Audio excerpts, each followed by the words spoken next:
The world of Banya cracks in anticipation of the approaching storm. Its lands strain against unnatural forces, and warnings of what is to come have been carefully placed among its people. Warnings that led us to a few tieflings, Goliaths, drow, and halflings. But how can this unlikely family of broken people stop a force that has been generations in the making? What strength is left in the bonds of friendship?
Three. Hey, everyone. I counted up from 1 to 3. The best part Adam has the funniest countdowns for going live. No, but I heard it is, and we're live in 1, and I'm like, oh shit, okay, we just go, wait, that's not how that works. Oh my gosh. Hey, everyone. How's it going? We're back. Helpful Goat Gaming presents Goats and Dragons, the stream where Helpful Goat Gaming plays Dungeons and Dragons. I am your benevolent dictator, Andrew Gilbert, and specifically tonight, I am the DM of our game. With me, as always, is the unbenevolent dictator of Helpful Goat, Galway, and also we're going to say names, and also, since we're coming back from break, pronouns and that sort of thing, if that's cool. So yeah, a benevolent dictator, Galway, playing the tiefling sorcerer, Charity. Unbenevolent dictator. I'm the unbenevolent dictator. Hey everybody, I'm he, him, his, playing Charity, who is a tiefling sorcerer, also he, him, his. Lovely. Lena, playing the Goliath barbarian, Stormbringer. Hi. I'm excited to be back. She, her, hers, and Stormbringer is also she, her, hers. Adam playing the halfling rogue, Burbage Kemp. It's been a while, I had to remember. It has been a while. Yes, my name is Adam. My pronouns are he, him, his. And Burbage Kemp's pronouns are also he, him, his. Excellent. And Darcy playing the cleric, the tiefling cleric, Hakari. Hi, everyone. My pronouns are they, them, theirs, and Hakari's are she, her, hers. All right. Is there anything else, Darcy, you'd like to say?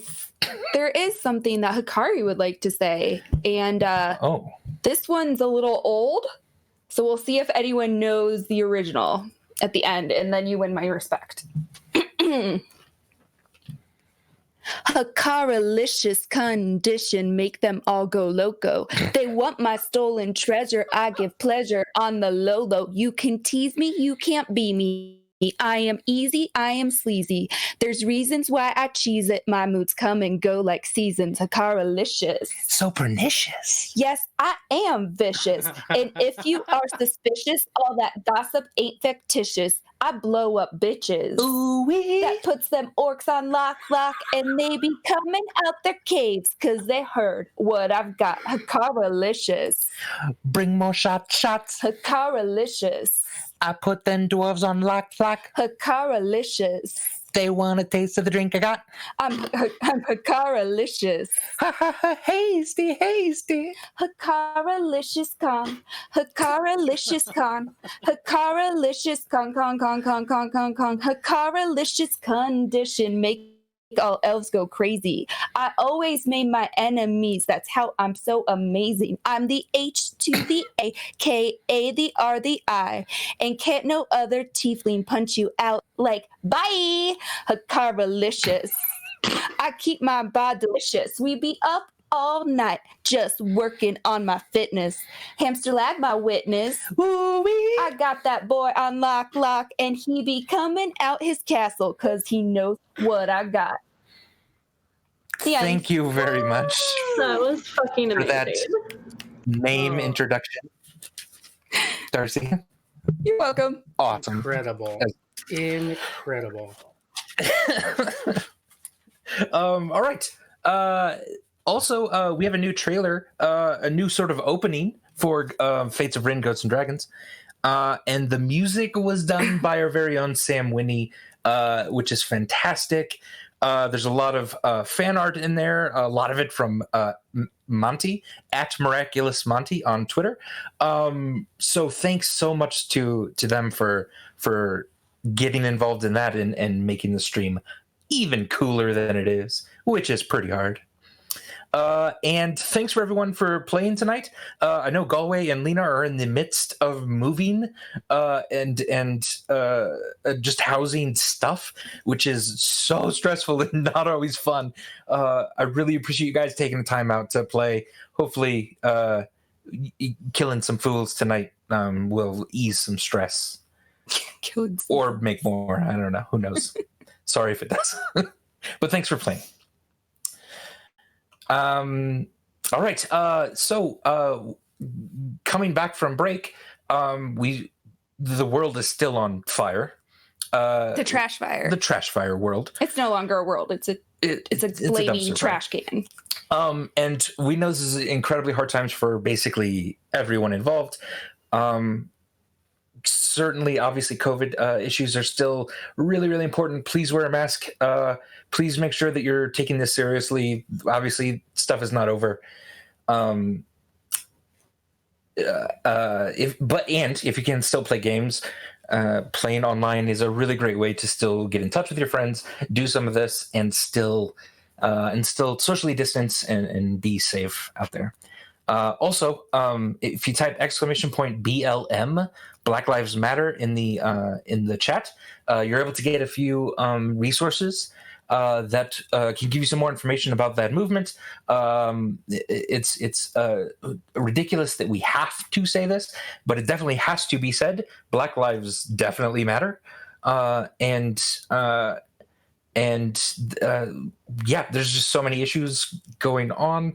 As the protesting sort of dies down a little bit, we don't want to lose this momentum. So please find some ways to still kind of get involved in this movement. That would be awesome. We really appreciate that. And to that end, if you type !donate in the chat, you can get a few places specifically that we've looked at that have been doing some really good work that you can donate to help also in that regard. And just in general, to all of this, the world sort of being on fire, we come on and be silly and play games and have fun with our friends, not as necessarily a way to escape the world, but as a way to deal with it in a lot of ways, as a way to find a distilled part of reality that sometimes we can deal with in 6-second increments. Find kind of a distilled essence of reality that we can, do terrible, awful killings to Nazi Gaholians, and it makes us feel a little better at the same time. And it recharges our batteries. It helps us just hang out and be with our friends and play games, and that allows us to then kind of go out into the world with a little bit of renewed energy. So that's kind of our reason why we're still sort of, being weird and silly during these kind of traveling times.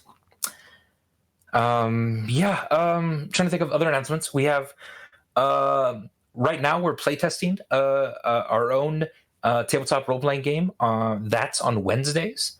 On Thursdays on our live stream, we have Spire, GM'd by Elise. And that's really fascinating. And then every other Friday, Galway is DMing a tier campaign, which is amazing. So if you want some more of Goats and Dragons, if you just helpful Goat Gaming, please check some of those out as well. We also pull a lot of people that we play with from our Discord. And if you want to kind of get involved with that, you can type !Discord in the chat, and that'll give you a link to join our Discord. And also, you don't have to play, just join us in Discord and talk about goofy things and fun things and tell us stuff that's going on in your life. And we have an entire channel devoted to pet pictures and stuff. We also have a whole channel for Pokemon Go. If you're into that, we have been going hard at the raids and stuff lately. So raid with us. Yeah, and just talk about other any games basically you're involved with. We have a large enough community now that pretty much someone else out there is going to be really enjoying that too. So it's a really cool way to kind of just meet some like-minded folks, and everyone seems really cool. And we have very, very few assholes in our Discord. Adam, but we can't get rid of Adam. So they've tried, but they can't get rid of me. How are we doing? Is that just our podcasts? Please check out our podcasts, Goats and Dragons, or Help Go Gaming Presents. That's where you can find those two podcast feeds. Will give you everything that we do, basically, that makes it the podcast. Thank you, Adam and Sam, for editing and mixing a lot of that. So much work goes into those that we really, really appreciate it. And because Galway has been moving and stuff lately and getting all that around, Adam has been streaming as well. And Adam, tonight, thank you again for streaming and getting that set up for us. We really appreciate it.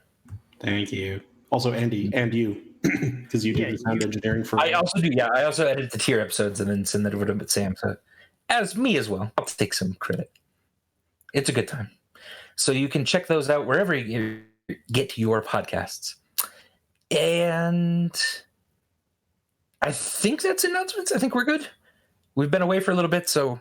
I actually have another song. You have another song? Don't mind. No. I'm just kidding. Okay. So I think we're good. So let's begin tonight's then episode of Goats and Dragons.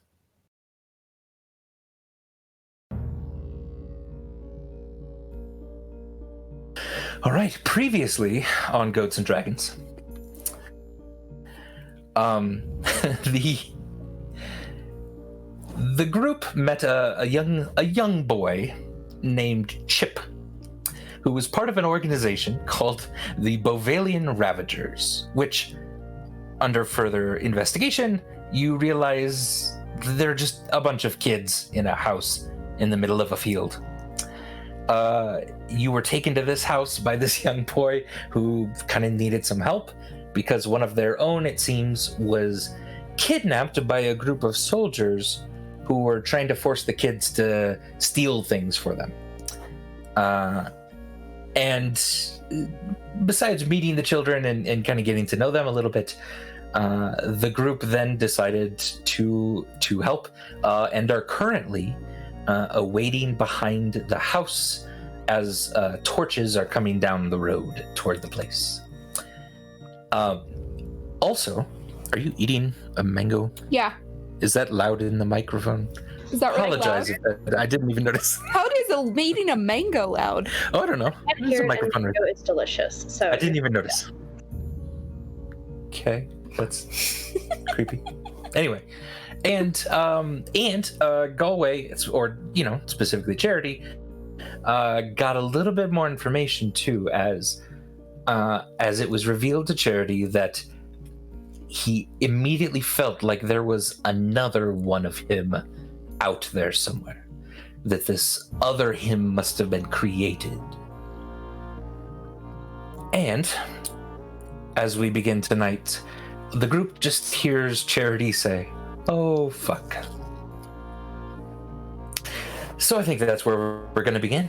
What was the leader of this band of ragtag rapscallions again? They were called Queen Bloodthrone. Yes.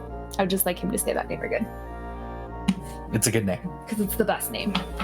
So, Galway and everyone, as you're peeking around the corner, you do see torches coming out of the trees, coming onto the light snow that has just been snowing in the last hour or so, onto this kind of field in front of the house that you are hiding behind. Queen Bloodthrone and a few others, including Fort, the half-orc child, who is casually holding a club with a nail through it on his shoulder. They're stepping out to meet these group of probably about 5 soldiers or so. They have a kid or a small person you believe is the child, and they have a kind of a black bag on their head, and they're talking, and you don't quite hear what they say, but it does seem like Chip then is rolling a large barrel over toward these soldiers as well. Wait, why would they have a black bag over the kid's head? Like, he knows where he lives. It's not like they're gonna take it off and he's gonna be like, where the fuck are we? That's a good question. You could ask them, yeah. Okay, I will. They would, yeah. I'm Also, sure I they just would find- realized my song tonight wasn't really appropriate for dealing with children. Oh well, we're not doing those things to children. You didn't say anything about children in it. It's okay. I know, but Wait, did Hikari actually sing that out loud just now? of course I always do. It was Hikari. How every episode begins that just broke into is song. me singing Sorry, a song. really break the song. I never realized that was what was happening. So I guess Yeah, I did. I guess that this introduces some ambiguity has Charity sort of like collapsed to his knees, clutching his head, muttering, "Oh fuck," about the fact that he's discovered there's another him, or in response to the song? Right. In this moment. That's some ambiguity. Yeah. Well, I will say that probably Hikari's song would maybe be distracting to Burbage and Stormbringer. At this pivotal moment where we're supposed to ambush these soldiers, Hikari does a little singing this song for Stormbringer and Burbage, and we're just mesmerized, Well, maybe I was thinking horrified. for the children. Well, the You're kids are alone busy. behind the house. Yeah, the kids are busy. Well, Yeah, Hikari, probably you just got distracted. I don't need a huge it audience. takes a while for torches to come off of the road and get to you. The tension was getting to you. I imagine that's what happened. I had to introduce myself somehow. Yeah. So the group of children are talking to the Goholian soldiers, and it seems like the Goholian soldiers are now kind of pushing the child that you knew their name was Bane, or that's what they were being called, and they kind of push him over to Queen Bloodthrone, and she motions for the barrel to be transferred as well. And it seems like now the Goholian soldiers are starting to roll away this barrel. What would you guys like to do? So, I guess one question about the situation, and then one question that was more sort of a backdrop question. Vis-a-vis, first the backdrop question, vis-a-vis the barrel, Charity was fairly sure that this was a barrel of mage fire. And it seemed like the barrel had been secured, like, because we were checking that when he was like, wait, you want us to transport a barrel of mage fire? Okay. What would Charity know? Because I seem to remember that I rolled pretty well in terms of, yes, this is mage fire, but like, how would this explode? Would shock do it? Puncturing? Fire? What? Right, probably puncturing from some sort of metallic object, or a decent amount of fire blast would do it. Okay. Yeah. And then the other is, so are the kids now sort of safely back? Like, are they back in the house and then the Goholnians are moving away? Right, the kids at least are moving back into the house. If you want to wait for them to get back in, that's fine. I mean, I imagine they're moving a bit faster than the Goholnians rolled a large barrel. We're rolling a large barrel away, yeah. So I think that actually, as perhaps according to Adam, Burbage and Stormbringer are looking at Hikari going, what was that? As the kids sort of get in the door, Charity's just going to slip around the corner and be like, I see you have your barrel. They'll stop and look back to you. Confused at first. Oh shit, Charity. One of them pulls out a sword. Oh, don't worry. We were just travelers on the road, and the Bavalian Ravagers tried to threaten us. I imagine they might have done something similar to you at one point.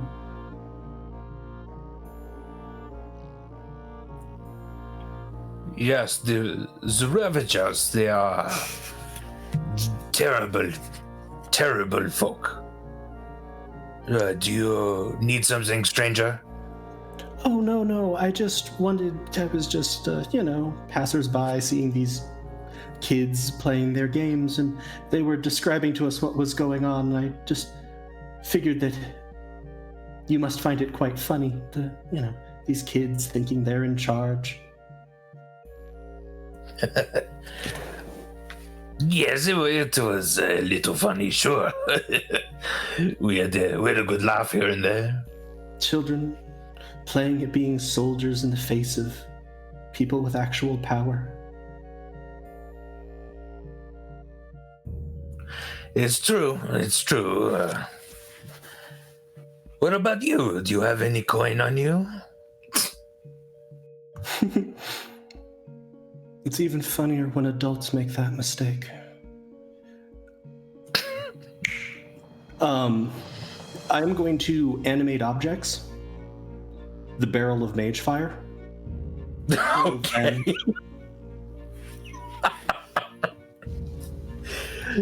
All right. And I metagame speaking, I've kind of told our players, if this is a fight, this doesn't actually become a fight. We can narrate basically what happens here. These guys are far lower level than our players.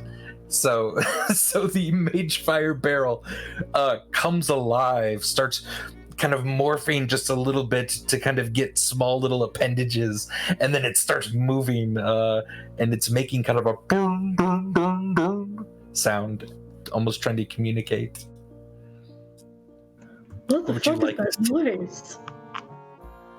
I don't know what that noise was. All I know is, Hikari, I want to hear that song again. Yeah, no, I think Charity might need us. That was a weird noise, and he's been talking to the bad guys, and maybe we should like pop around the corner and check things out, and then Hikari can rap for us later, maybe. Yes. Just hold on, just one more time, Akari, and go. For me? You want me to sing? You don't.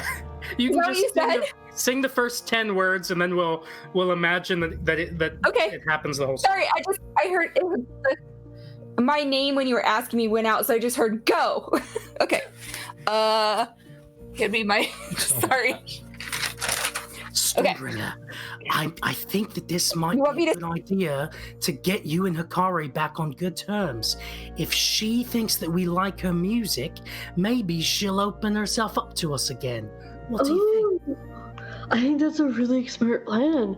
You have the best plans, Burbage, but we should also keep an ear out for Charity needing us. Yeah. So as this is happening, I would like to say they're getting drubbed by a barrel that, if they attack it, will explode. And Charity is cackling, launching firebolts at them basically at random, occasionally at the barrel, forcing them to jump in front of the barrel and be hit by the firebolt. I mean, he sounds like he's having fun, so maybe it's all okay. Isn't it nice to get to toy with people who think they have power but don't? Hikari-licious. You just hear me really soft. You just hear me really softly being like, "You can tease me, you can't beat me. I am easy, I am sleazy." I just am singing it over and over. Yes. And the Goholian soldiers are rushing around. They're trying to hold down the barrel as it's attacking them, but it's not working very well. They have to throw themselves in front of the few fire blasts to keep it from exploding. One of them turns and fires an arrow at you, Charity, and misses. Hits into the hat itself and just sticks in the wood on the outside.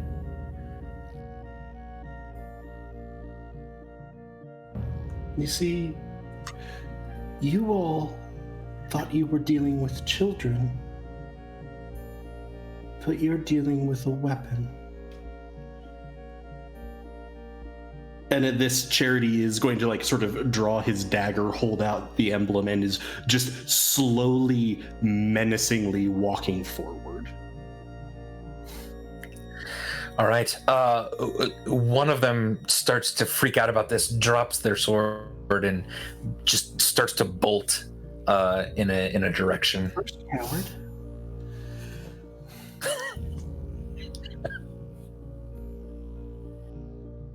Listen, you all probably think, again, I'm hearing bong, bong, bong, that this is a bad day. You haven't gotten halfway to a bad day yet. Still just slowly advancing the horn of fire, just sort of burning at the side of my head. Yes, I am vicious, and if you are suspicious of that gossip ain't factitious, I blow up bitches. Ooh-wee! Hikari, it's so good, Stormbringer, and I love it. We love you so much. We love you and your creativity.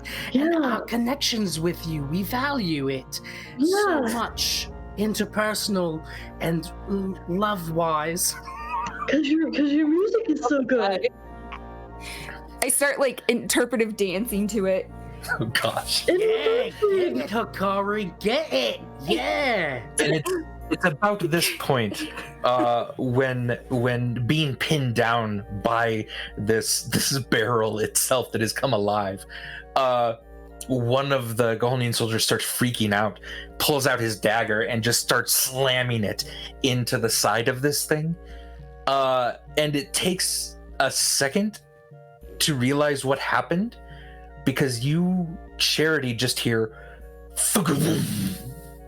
and then everything kind of goes white for a second, and your hearing takes a moment to come back into focus, still ringing. Oh, good. Not that old. Good. Oh, okay. In your head. Back. Everything becomes dark again. even the person that was starting to run away, you just see a small. You see they're still airborne. They eventually, their sort of flaming dot in the sky lands in the far edge of the field. And there's basically just a hole where these soldiers used to be. Charity's gonna, like, if I'm fairly sure they're all dead. You don't even see bodies of the 4 that were right around They're it. just incinerated.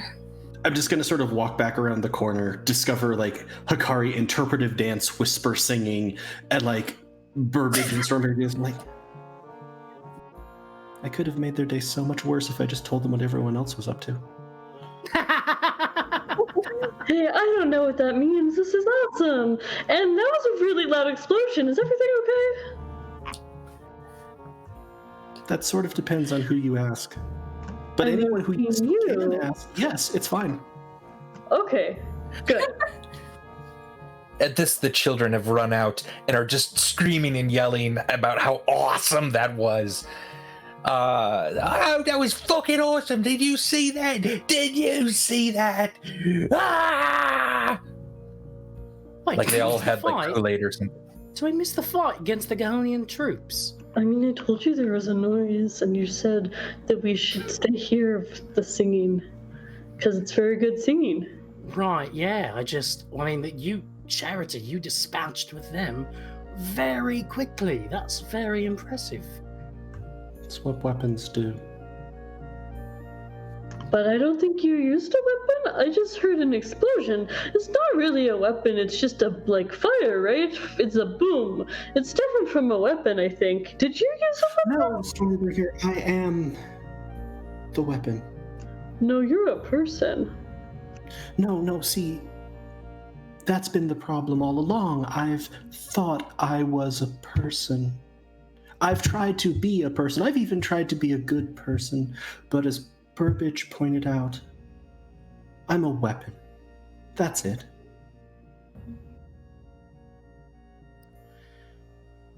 Charity's gonna sort of like grab his bag.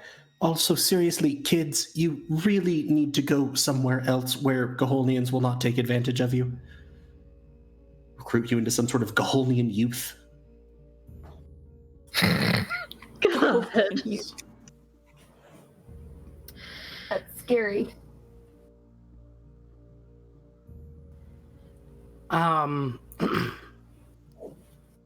Charity, I have been meaning to say there were some things that I said to you in Israel's hideout that I didn't mean. There were some things I said that I did mean, but that I didn't say the way I meant to. But when I called you a weapon, sort of flippantly, I didn't mean that. The fact is, we've all, yes, been learning a lot about Hellet's designs for you, and I've been thinking about it, and I want you to know that I understand more than I might have let on. I mean, I've struggled all my life with feeling like maybe I was at the whims, that I lived at the whims of other people, of other forces, especially lately, Q-Mite telling me that I was turned into something by the stranger, that the stranger, through his machinations, created me into who or what I am now. It's a terrible feeling, and I understand. And frankly, the more I think about it, the more I realize that you've got it 10 times worse. Your situation with what your father did, giving you away and having you been turned into, yes, literally a weapon. You don't understand yet, Burbage, though I appreciate it. If you were hired to steal something, and you weren't able to, they would go out and they would find another thief, right? Give the contract to someone else. I suppose that's happened to me many times. Yeah. If you, while you were fighting, broke a dagger, you would just have another one made. Yeah, I suppose. You're a person. Your dagger is a weapon. I'm broken from Behelet's purpose, so she made another. Are you referring to the other charity that we fought back when we were having time fuckery, and there was another charity of Behelet, and we killed him? That was fine. No, not Everything's that good Ponce. now. No? Literally another me. They made another me. I can feel me somewhere on the other side of the world, and the only thing that me wants to do is kill this me. Because they're the right weapon, and I'm the broken one. So see, they would hire another thief, but they made another me. Is that what that oh fuck was about? Oh, yes, no, the song was lovely. Thank you, Hikari. All right, I thought it was about the song. Listen, Charity, first of all, you're right, I don't understand. I can't understand what it's like to have another me like that, and to feel like I was created just to be an object. But you know you're not just a weapon. You're obviously more than that. If you were just a weapon, you would be doing the same thing this other charity of yours is doing right now, right? But you make your own choices, your own decisions. Would a weapon have brought Arbon back? I don't think so, Charity. You and I are very different, and we process our relationships with the world very differently at times. But I know that you're not just an object, and you're not a selfish piece of shit. I said that in a blind rage. What you really are is a good person, and it's okay for you not to feel like you are right now, to not feel like you're a person, but I think I speak for all of us here when I say we're here and we love you, and we love you because you are a person to us, and somebody we care about, and somebody who makes his own decisions. You know, Behelet wanted you to kill me. Remember that, everybody? Do you all remember that? Kids, have you in the story, in the Adventures of Burbage Kemp? Remember that part? No, we didn't. All right. Well, that should be in that should be in the book. It was a big thing. It was a big part of the Burbage story. Was when Behelet wanted Charity to kill. Oh, all right. Anyway, but you didn't, Charity. That's what I'm saying. All right. If you were really just a weapon, you would be modified and prodded and used to the extent that you would do what these other outside greater forces wanted you to do. And yeah, they've tried their best. The fact that they've had to create another version of you means that you've become more than a weapon. You've become their worst nightmare. Not just because you're a good person, but because you're a good person with family. All right, all right. Come, bring it in. Maybe. If, well, I don't, just gonna do a temperature read here, Charity, on, I tried my best. So, like, Charity has sort of, like, had grabbed his satchel and was mostly, like, trying to get the kids to, like, go somewhere. And sort of, as he'd done that outburst, like, had just sort of been standing still and as you finish with that, you're going to see Charity just sort of slump to his knees. And you can hear muffled sobbing. Yeah. Is this all right? Charity, is this the kind of muffled sobs where you might welcome an embrace by the family? It's okay if not. You're better than Vimeris. You can read the room. Right, just try. Just give me a hug. It's fine. It's Okay, good. I'm Hug gonna- good. Come here, yeah. Stormbringer. Come here, Hikari. If you want. Stormbringer's gonna wrap them like in a really tight hug. Like her giant arms all the way around. Pat everyone on the back. Aw, that's something.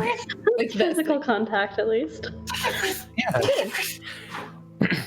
You, Charity, you then feel metal arms sort of hugging you from behind as the armored child. Oh, like, Queen Bloodthrone has also joined the hug, as well as several other children. yeah, I nope out of that really fast. Except for one who didn't join.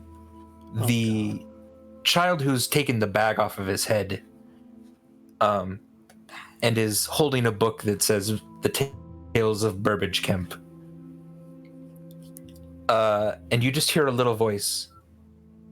Charity? Yes? I can't breathe. Yes, strange child. It's me, Charity. Do you remember me? Currently struggling. If you sort of part, if you sort of part the children that are all around you as you're on your knees at the moment. Yeah, but Stormbringer's hugging you very tightly. Stormbringer will let go. Can you please move aside, children? It's a little hard to see in kind of the dark of the night, lit by only lanterns from the house. But you don't need much. Oh, okay. Then there's much more fire. The child starts a little bit at the creation of the fire. I didn't put it like next to him or anything. Yeah. Next to them. It's the child from Federo who was under your care. One you all sent away to Roth. That was pre-me, right? That was. The one that we thought died because Roth burned. And what was his name? At the time, his name was Gerald. His name was Gerald. Now he's being called Bane. This is the kid who we talked to with his mother. Yes. Okay. Damn, he survived. You're alive. I'm definitely alive. Are you okay? I didn't even know you could do this sort of stuff. I mean, I've been hearing stories, and I've been trying to write them down. But, you're pretty powerful.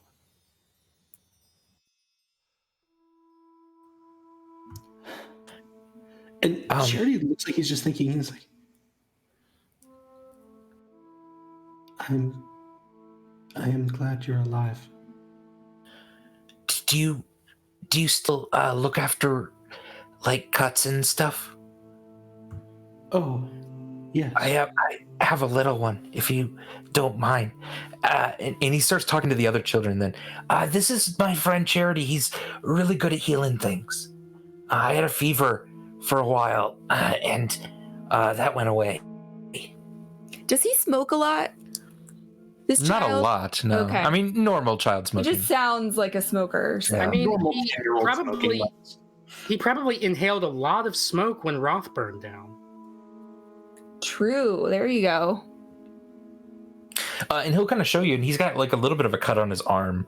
Nothing incredibly bad or anything, but wouldn't mind. Probably doesn't need stitches, but just to clean and stuff probably would be good.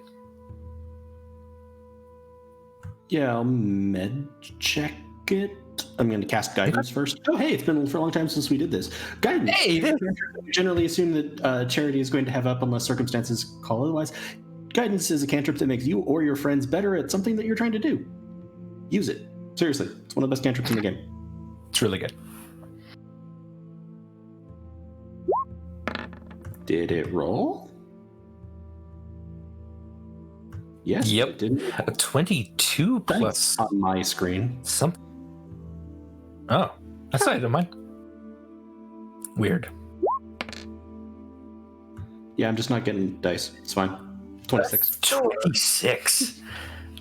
Interesting. So Charity, I imagine then that you are immediately not just looking at a wound on an arm, because very quickly you can tell, it's just a normal cut. It doesn't look like it was even very clean, so it's probably not like a blade or anything that did it. He probably just cut himself accidentally on a tree branch or something. And just a little bit of cleaning will help with that and stuff. But you also start just kind of like almost just kind of frantically, they're just kind of checking him over. Like this is one of your patients from Federo. This is a kid that you've looked after for a long time. Probably about 4 or 5 years. And you're not, he's probably 11 or so by now, you'd think.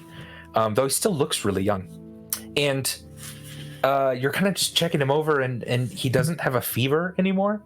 Nor does he have that weird like bug bite that he had showed you. He seems pretty healthy. Yeah.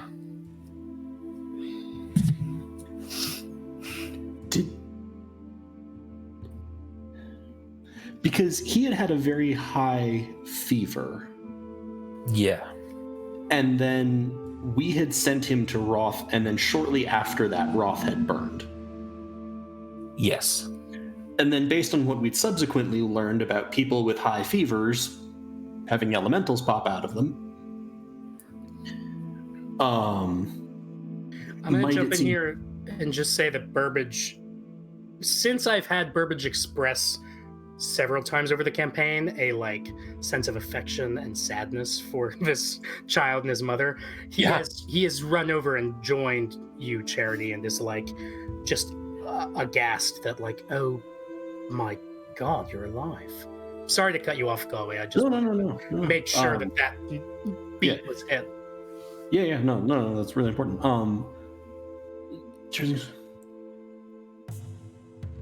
What happened in Roth?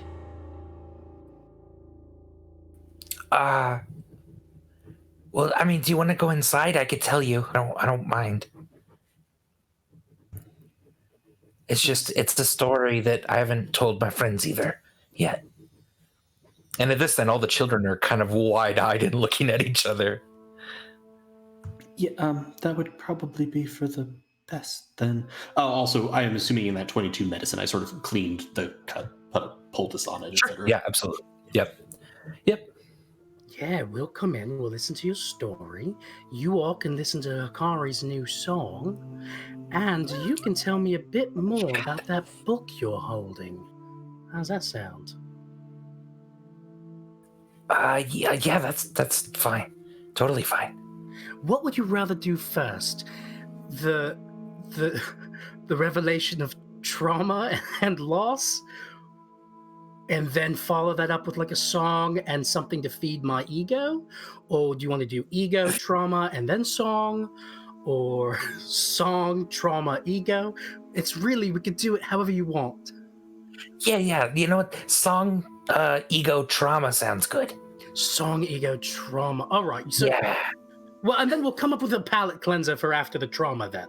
So how's that sound? Okay. So you step on inside. Everyone is there. This time, as Chip opens the door, you noticed again the door wasn't like shut to this place. He just kind of goes and pushes it open. And oddly enough, Burbage, this time when you come in, you realize the door has been tied so that it can't close, which is kind of odd. It's the handle on the inside is tied to a large piece of kind of bookshelf behind it. What is this place again? Like a shed or shack? It's a small cabin. Yeah. Oh, okay. It's got a fireplace and Cool. kind of a large main room and stuff where there's a few cots set up. I was like thinking of a table. caravan for some reason. Oh, yeah, I don't know why. Okay. Does this the setup that you just described with like the handle tied or something? Could you Yeah. clarify what Sure. the purpose of this seems to be, and does it seem like some kind of? It doesn't seem like a trap to Burbage, does it? It almost feels like a trap, as if you were to shut the door, something would happen. But it's just literally like it looks like it's just preventing the door from shutting, which is weird. Like the door just doesn't shut all the way. Hi, kids. It's just tied.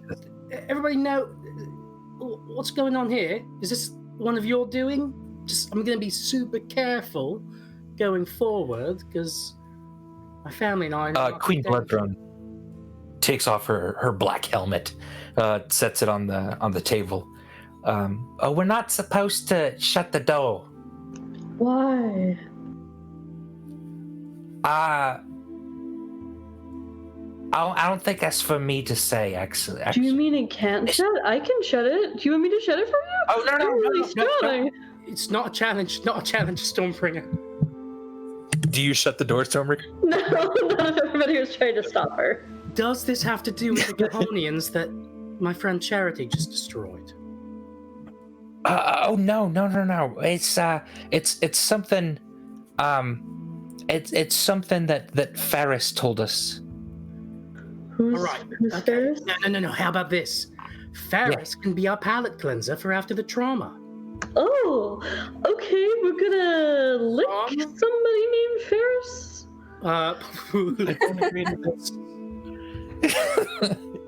Stormbringer's been licking a lot of things lately. We're gonna do song, ego, trauma, and then an explanation about Ferris, unless Ferris gets explained in either the ego or the trauma portion. What the song? Was it Ferris my ram? I don't know. From a long Is that what time? you asked them? Yeah. Is Ferris a ram? No, he's a goat. The goat that set up the house for us. Oh Okay, yeah, you anyway. told us about that. That's weird. It's really weird. It's Yeah, a weird He told thing. us, he told us, or he tied that and told us not to shut it. Did he say why? So he could get in. Yeah, so he could come in. I guess. I don't know. Anyway, yeah, song, and drinks. And Queen Bloodthrone goes over to the fireplace, removes a stone that was loose from the sort of cobblestone fireplace, and then reaches back and pulls out a bottle of bourbon. Hey, no, Kind of pouring. no, you're No? like 3 years old. 3-year-olds should not have alcohol. Why do you I'm have 12. alcohol? No, you're 3. Look at how short you are. You should I'm not very have. short. Yeah. So you're I've had 3. alcohol since I was like born in every single lifetime, and look at how I turned out. I don't think that's a good thing. I don't know how to raise children, and I don't want to raise children. I just like my little owlbear babies. They're really sweet, and someday they're gonna be my little army, and it's gonna be great. You have owlbear baby armies? Yeah, but even I know that children shouldn't have alcohol. Stormbringer, these are not just children, right? These are the Bavarian Ravagers. Okay, but they're still That's like 3 years fucking old. 3-year-olds They do what shouldn't they have want. alcohol. See, we've cut straight to the ego portion of the evening. All right. Okay, so what do you want to know about the book? I just go. I just kind of go whoop and pull and take the bourbon. Take the bourbon. Okay. Yoink! Yeah, Don't all worry, right. the kids won't be drinking. Akari's got some bourbon.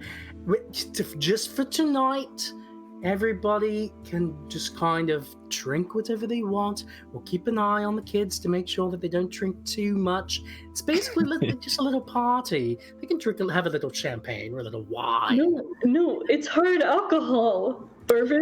No, it's fine. All right, Akari, song. We do not endorse children drinking. We don't. Oh yeah, by the way, this is a Just game. clarifying. But in a magical fantasy world. The magical fantasy world. Well, don't one of you have, some kind of what's that cantrip? Prestidigitation or something that can make the drink not taste alcoholic? Or is that bad? Or The taste is the problem, Burbage. yeah. So if it doesn't taste alcoholic, they'll just drink more of it. Yeah. Yeah. But you can't prestidigitate the alcohol away. Yeah. Most of the children smelling it don't even that's gross. I don't want it. I'll take care of this for you. I just keep drinking it. So Hikari performs her song again, dancing and clapping, and everyone's having a good time. And it's a good song. Yeah, it's a new thing that Hikari invented called hip hop. That's hip hop. I don't know. Fergie is hip hop. Probably Fergie's hip hop. Yeah. 2006 for Fergie is hip hop. Charity is also just going around the cabin casting mending on various things while waiting for the evening to begin. There's a decent amount of things in disarray. And you also kind of see, like, about 3 feet off the ground, there's kind of like a whole bunch of scratches, just like at that same level, basically the entire way around the cabin. That's creepy. Do you children have a saw blade at about waist height? Yeah. Are you talking about the scratches? Because Ferris does that sometimes. That makes sense. He comes in, runs around like 8 times, and we all chase him, and then he takes off again. I haven't seen him. He should be back really pretty soon. weird. This whole Ferris situation is really weird. But that's for after the trauma. So he starts leafing through the book a little bit, and these are stories that looks like he has written down about you guys. It looks like he's the author because he starts then kind of writing a little bit about tonight's episode, and is like, Burbage, what do you want to know? I maybe embellished a couple things, but this is some of the stuff I've heard about you guys. So you are the one who's been writing this book, eh? And are you going? Well, me and my mom. You and your mom, who I can only gather, given your participation in the Bovalian Ravages, going to assume that your mother is no longer with us. She's not here, Okay, all right. But Where is she? Yeah, where is she? Is she not with us? Well, that's a little... that's a little odd. That woman you met wasn't technically my mother. Do you mean Okay. like biologically, or what's going on here? This is someone who I knew, right? You know him for a couple years, yeah. I mean, not like since birth or anything. No. But I hadn't had any inkling that this wasn't, and she'd had this child with her the whole time, and I hadn't had that this wasn't her child, right? Certainly, she was taking care of him the whole time, yeah. And she presented him as her son. Yes. And he didn't seem to be abused or anything. She brought me in for medical care for him. Totally, yeah. No, yeah. To you, she seemed totally apt as a caretaker, yeah. She wasn't your mother? Look, this is gonna sound silly, and I promise I'm not making it up. So, can we all promise that you don't think I'm making it up? Sure. Okay. She was my great-granddaughter. I take a big swig of it. I just look at him and go. Charity's gonna wave at Hikari for the bottle of bourbon. I toss it on over. Hands it back. Okay. How's that? Nothing. I'm making it up. Just trying to figure out. Yeah, It's weird. Yeah. It's weird. Say so. If I accidentally die, I become me again, but just a baby. Oh shit! Charity is like, So we're just gonna stare at Hikari when she says that. you don't say. Yeah. Yeah, my name's not Bane or Gerald. We have to change it every time. My name is Kit. You can call me Kit. Okay, Kit. Wait a minute. Wait just 1 minute. Is this an ego wait a minute or a trauma wait a minute? No, this is a lore. Wait a minute. Because I'll have you know. Trauma. I'll have all of you know that Kit here isn't the only one who has been writing down stories and adventures. I have been keeping careful track of our adventures thus far in my head. So not really. So you're not writing it down. Stalling for looking for notes, I'm or like, what is it? that's Just what you're focusing on right now? all right, I just happen to recall Yeah. that name Okay. Kit has special significance in the history of our travels. Specifically, I think, let me just access my memories here. I do the told you it file. was going to be trauma.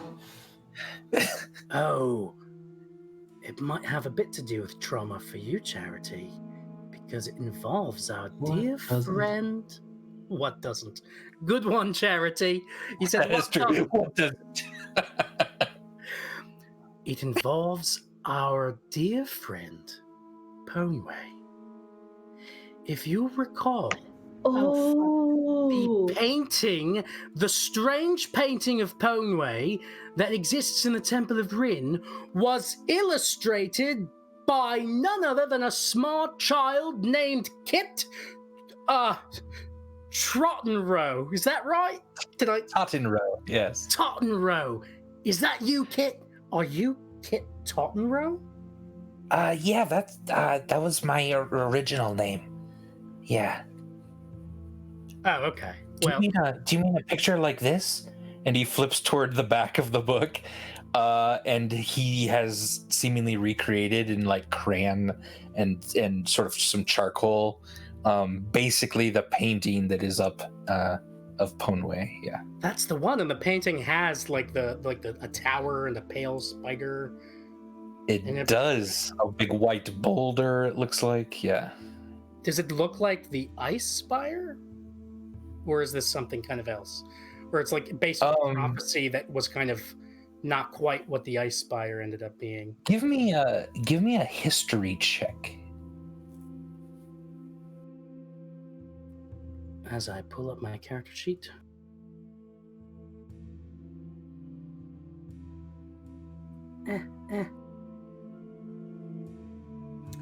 Charity is probably at this point beckoned for the bourbon again, and also they had said before they had some milk. That is just like going to like sit there and fix a Charity. Yeah. Like heat it gently over a bonfire. Ploy comes over with like some milk for you, and then also puts his big toad on your lap, like to pet. Sounded a little awkward there. Yeah. Last episode. Oh, well, that was only like 6 months ago. So. Yeah. Well, it also took me a bit to understand that you said the word toad, not toe. And yeah, that's what I was toe. And I'm like, Andy, I don't pet my toe. I need to like X card my big toe. This entire thing just needs to stop. Oh god. That's I rolled a 6, but if I use my inspiration, can we just go with the 16? No. You can roll again though if you want for an inspiration. But isn't that like rolling again? Because that would have been the second roll. Yeah. Yes, if you don't know the second roll, yeah, in order to decide if you're going to use it or not. Yeah, that would be like that. I'm gonna use my inspiration because come on, this is so. It's Kit Tottenrow.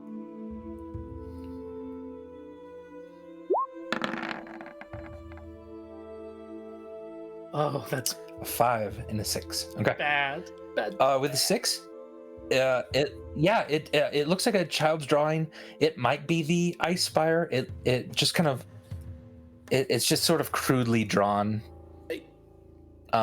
It almost looks like it has a little bit of a roof on top, but maybe that's sort of the flag that's up there. So you're not exactly sure. Not because of metagame. Sort of did poorly, but also I feel like Vimeris probably spent the most time talking to Charity about the prophecy, and almost Burbage saying like, "Oh, is this something from the prophecy, etc." I would kind of want to look at that as well. And I don't know if that's going to be relevant with the fact that I've gotten far more of Caloran's memories sort of under control as just a basis of looking at things. Yeah, give me one with advantage then, because there's another aspect here that I have guidance. You would be, skilled. And history? Yes.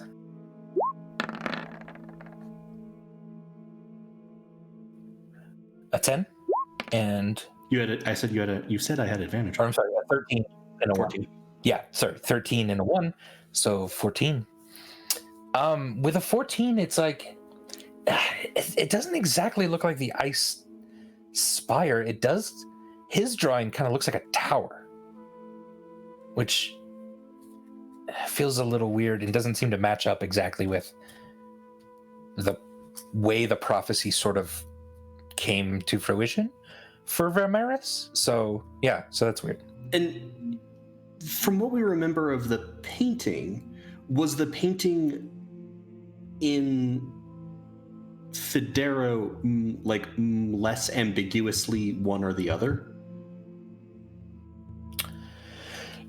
Ooh, yeah. Give me an intelligence check to see how well you can remember that painting. Yeah. Darcy's gonna go to the restroom real quick. 16. And guidance, I assume? Yeah, I wasn't sure if you wanted me to be able to. I wasn't sure if I was able to have guidance on this one. Oh, sure. As you're sort of ruminating and thinking about it, and you're trying to think about it in different ways. 17. 17. This is actually almost pretty. Yeah. So while some things in the painting are different, or this drawing, the Ponway looks a little like the beard is much longer in this painting. The boulder is much smaller. The spider seems to be a little more well-defined and scarier, and actually a slightly better spider. But the tower seems very similar to what you remember. And again, you've only kind of seen it once, and it was sort of in passing, as you were going to see Ponway all those weeks ago, months ago. But yeah, that's what you get. What is this a drawing of, Kit? It was a dream I had, and I kept having it, and so my mom at the time asked to see my friend Mr. Ponway about it, and I drew it, and I got to play with his monkey, and that was fun. And then I drew out a literal monkey named Plea. You played with a monkey, an animal. Yeah. Yep. Just clarifying for no reason. Oh, okay. Yep, I played with Plea. That was fun. And I want to follow that, but I won't. I know where you want to go, Andy. That's why I clarified. We've taken a detour. Yeah. I was playing with Plea, and I was drawing this, and he said, he said that seemed really, really interesting, and that he knew someone else that had dreams kind of like that, and that if I would be willing to draw a whole big painting of it, that would be cool. And so I did a bigger one for him. Do you still have that dream?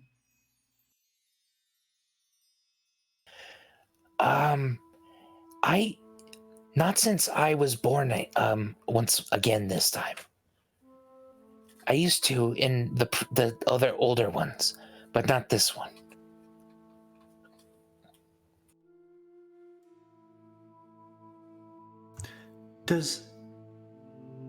Did Ponway know about your being reborn? Yeah, because I came to him again, and that's when he told me about my family, and every time I was born, I would find him, and he would reintroduce me to the family, and then like my daughter took care of me, and then my granddaughter, and then my great granddaughter, and that's how that goes. Did your great granddaughter, is she, with us? Or did she, in wrath? Did she kind of like, Jesus Christ, Bourbon. He's like 3 years old. I'm also having a hard time categorizing this as trauma or ego. I'm 8 now. It's always a bit of both. Oh, what did you say, Kit? I'm 8, not 3. No, you look at how short you are. He's 8 That's years true. old. I'm pretty short. Oh, I'm just asking if your great granddaughter, did she, die in wrath? I was trying to be delicate. Okay, all right. Yeah. Yeah. Her. There was a guy who helped me out, and he found something inside me, and it got loose. But then all I remember, I was very tired, and I went to sleep, and then everything kind of burned down, and that guy helped me get out of town. But then he had a cough, and then one day he wouldn't wake up, and so I was kind of then on my own, and I found people to travel with, and I kind of kept following you guys, because I kept hearing stories about Charity, and I remember Charity, and he was always helping out me and my family, and so I kept following you guys, and I made it here. And then my friends, we sort of made a family then too, just like us. And so I just stayed here, and I started writing the Tales of Burbage Kemp because I thought you were cool. All right. And I told him that you didn't exist and that I was just writing it because that made me seem like a better writer. Because if you were just writing like non-fiction, it's like anybody could do that, right? Yeah, anyone could do that. All right. So a couple things I'd like to point out. One, I take issue with the fact that although you kept hearing stories about Charity, you decided to write about me instead. I'll have you know that Charity's stories are just as good, if not better than mine. Because Charity's a person too. Yeah, but Charity was very, he didn't always say that he was Charity. And so his stories were harder to find. That's a really good point. It was it was too easy to tell about you, Burbage. Well, sometimes he said he was Theodric Rucksack, maybe? Theodrucksack? Theodrucksack, yeah. No. And I think one time he said he was something else. Attacheadric? Yeah. So I found people who were celebrating Burbage Kemp Day. right, yes, So- that did happen. But I'll have you know that at a certain point, things did sort of start to click into place for me, and I began to realize how I'm really supposed to play a rogue. Okay. And so I've been trying harder, but also at a certain point, after my trial in Diefield, there's not been much more need for me to hide my identity because I'm, a hero now. But okay, just going back a little bit.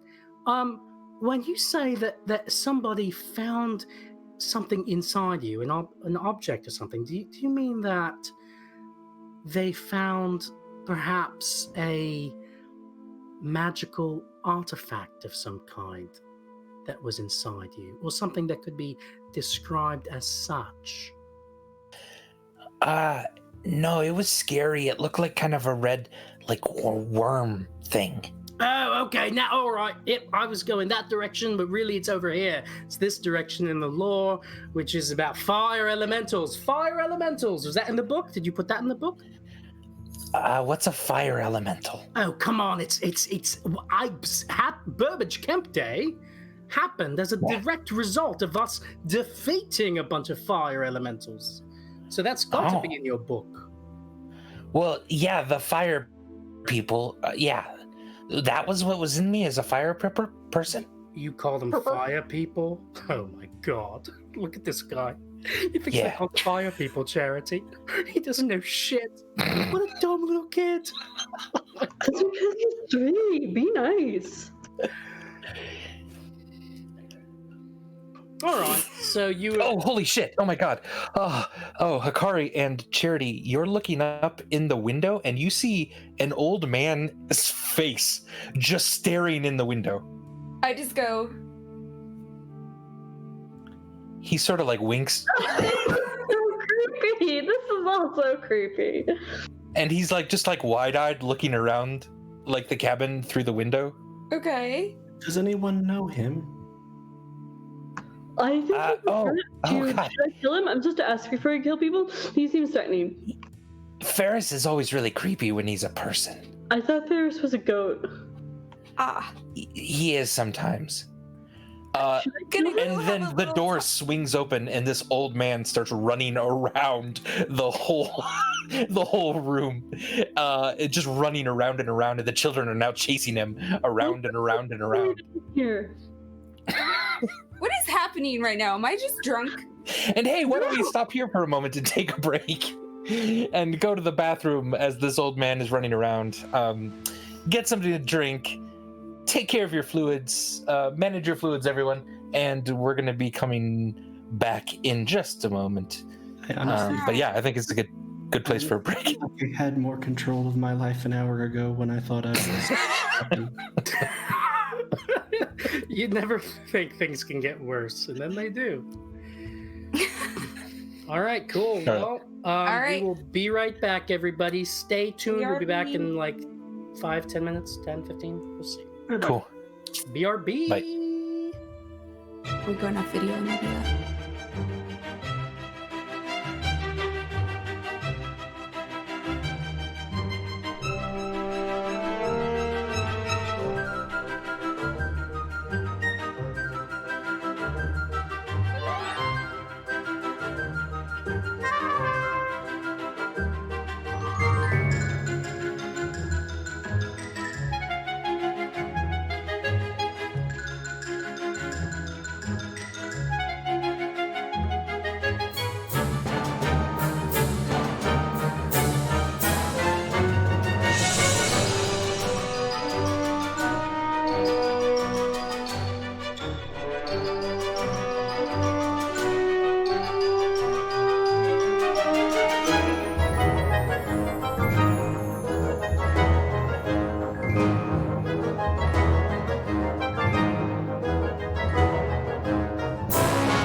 0.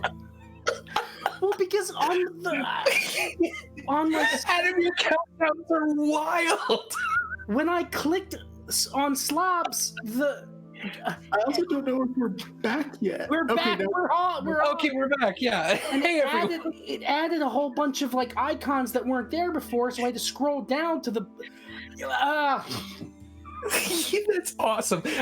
I thank you so much, Adam, for doing it. I'm not busting your balls at all. Just hilarious. I love it. Oh my gosh. Hey everyone, welcome back. So we're back with the second part of tonight's Goats and Dragons. And don't forget, you can catch us in our podcast, Goats and Dragons. That's where this stream is going to end up. And also the tier episodes that Galway's been doing will be in Helpful Goat Gaming Presents, that podcast stream, which is amazing. You definitely need to check those out. We're getting toward the end of the first sort of larger campaign of that, which is cool. And yeah, then we got a whole bunch more coming up after that. Also worth noting that also in Yes. the Goats and Dragons podcast feed is our Dom and Dragons campaign, Yeah. which is for anybody in here who doesn't know, we played the whole freaking D&D campaign with Dominic Monaghan from Lord of the Rings, Lost. He played with us, and it's pretty awesome. So if you want to hear Dom Monaghan play D&D for the first time, you can find those episodes in the Goats and Dragons feed. Awesome. I love it. Our dog is Sheba screaming at us. Would Yeah. you like me to do anything? I think he'll be fine. Okay, do you want maybe if you move that stuff up, he'll I'm- jump up. Nah, I'm sure he's fine. Okay, well if you hear like like that, that's our that's dog. a dog. Or All right. Or me, yeah. So where we left off, an old man had burst into the cabin, is running around in circles, now being chased by children who are screaming, and they're laughing and giggling, and that is what's going on right now. Charity's motioning for the bird. What do you The bourbon motion again. for? I toss it again. Thank you. The bourbon. Should we join in? Should we chase him? I'm much faster than those children. I can probably catch him. Should I catch him? Do it, Stormbringer, do it. I want to watch. And I'm gonna run after Ferris and try to catch him. Like, it's not a okay. It's not a. Are you following the line, or are you? Gonna Yes, I'm following the line, but sprinting like past the children, like it's like a race around a track, right? Like you're doing that like warm up exercise where you're like running positions. Yeah. Yeah, you knock one of the kids over. I'd like Get past to point out here, this has become an inevitability. This is great. I'm just like drinking bourbon and Everyone and Stormbringer is running around the cabin except for the three of you then. And eventually he stops and he jumps up on the table. I'm gonna grab him. All right, he then grabs your shoulders and he's just smiling at you. Hi, you're weird. Did I win? Do I win? yay! Stormbringer won! Yay! Go Stormbringer! He then plops Faster down. than usual. He then plops down on a seat next to the table and is motioning everyone toward him. This is the weirdest thing. I love this. And all the children sort of gather around, and he starts giving them tiny little gifts. One is he gives to Ploy, which is a little bug. So wait, let me get this straight. This old creepy man's got his Yep. face like pressed up against the glass, Sure. and then he runs into a cabin full of only children, runs around in circles, Uh-huh. and then gives them presents. Yes. Does he have a van with free candy spray painted on the side? It's not a van, no. Okay. It's not a van. It seems like a little grooming behavior going on. So Charity's gonna sort of look at him. Are you more usually in the form of a goat?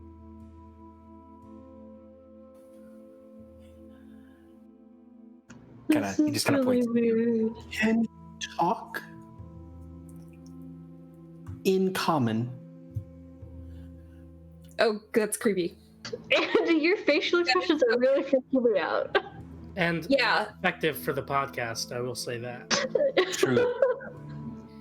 So then I made a face like this, and then I made a face like this.